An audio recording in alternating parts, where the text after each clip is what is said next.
Итак, мы начинаем нашу концертную программу. Первым на сцену выйдет юный, талантливый исполнитель Ефим Подоляк. Ему 9 лет, между прочим, исполнитель на скрипке.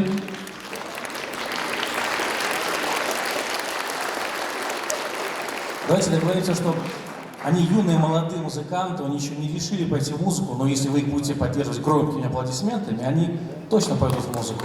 Договорились? Ефим исполнит одно из самых известных произведений, написанных для скрипки немецким композитором Карлом Бомом, «Интродукция» и «Полонез». Итак, Ефим Подоляк, скрипка.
Ефим Подоляк, скрипка.